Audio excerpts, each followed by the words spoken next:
Hello, good morning. কেমন আছেন সবাই? আশা করি সবাই খুব ভালো আছেন এবং সুস্থ আছেন।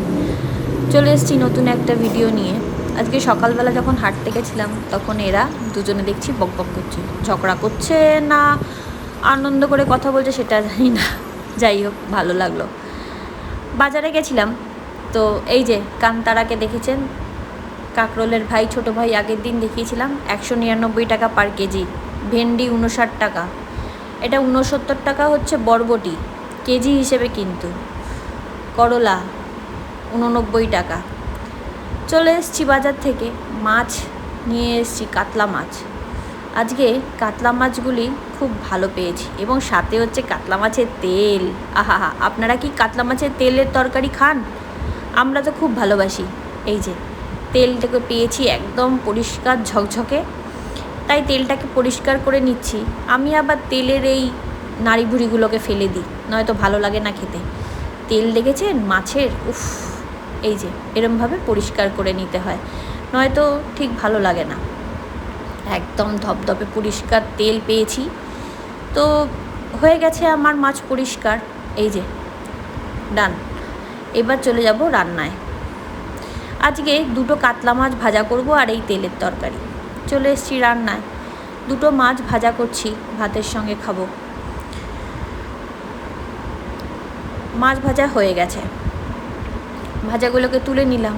এইবার ওই তেলেই অল্প করে 5 ফোড়ন, একটু রসুন আর কাঁচা লঙ্কা কুচি কুচি করে কেটে দিয়েছি, আর দেব পেঁয়াজ। এই যে দিয়ে দিলাম। এবার এগুলোকে একটু ভালো করে ভেজে নেব। রসুন পেঁয়াজ ভালো করে ভেজে নিয়ে সুন্দর করে ওটা, এই যে তেলগুলি রেখেছি সাইড করে ধুয়ে ধুয়ে, এইবার দিয়ে দিলাম তেল। তেলের তরকারিটা এরম ফ্রেশ তেল হলে খুব ভালো লাগে খেতে, কিন্তু কলকাতা আর হায়দ্রাবাদের একটু তো ডিফারেন্স হবেই। আমি কিন্তু তরকারিটা আগেও বলেছি, একদম জল দেব না, শুধু তেলের ওপর দিয়ে হবেন। দেখেছেন কত তেল বেরিয়েছে? মাছের পেটে চর্বি ছিল, সাদা সাদাগুলি চর্বি না, ওই জন্য। আলু দিয়ে দিলাম, একটু নুন দিয়ে দিলাম। এবার এগুলোকে ভালো করে কষাতে হবে।